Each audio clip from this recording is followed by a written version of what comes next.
তোমরা সবাই কেমন আছো? তাহলে আমরা লগারিদম বলতে কি বুঝি? লগের অনুরূপকে লগারিদম। তাহলে লগারিদম কয় ধরনের? দুই ধরনের। তাহলে লগারিদম দুই ধরনের কি কি?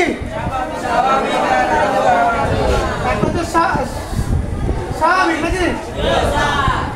স্বাভাবিক স্বাভাবিক লগারিদম লগারিদম। আর দুই নম্বরে কি আছে? সাধারণ সাধারণ লগারিদম।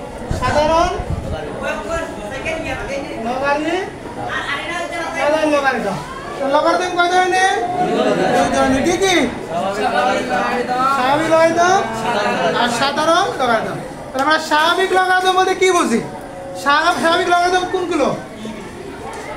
এত লগারিদম নাকি? লগারিদমের সংক্ষিপ্ত রূপে আমরা লগ বলি। এই লগের বৃদ্ধি যদি ই হয়, লগের বৃদ্ধি যদি ই হয়, তাহলে আমরা কি বলবো? একে স্বাভাবিক লগারিদম। তাহলে কোন লগের বৃদ্ধি যদি ই হয়, তাহলে এই ধরনের লগারিদমকে আমরা বলবো স্বাভাবিক লগারিদম। তাহলে ই ভিত্তিক লগারিদমকে আমরা ই ভিত্তিক লগ এক্স কে আমরা কি দিয়ে প্রকাশ করতে পারবো? কি দিয়ে প্রকাশ করা হয়? ই ভিত্তিক লগ এক্স। তাহলে ই ভিত্তিক লগ এক্স সমান লেখা যায় লগ এক্স। তাহলে আমরা স্বাভাবিক লগারিদম বলতে কি বুঝি?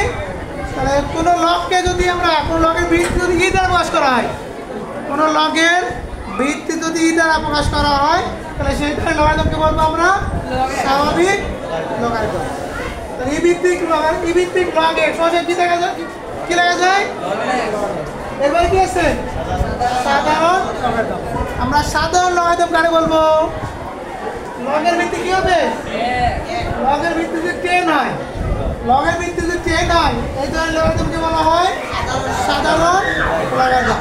তাহলে 10 ভিত্তিক লগ এ সরাসরি কি লেখা যায়? লগ সরাসরি লেখা যায় লগ এক্স। তাহলে আমরা সাধারণ লগারিদম বলতে কি বুঝি?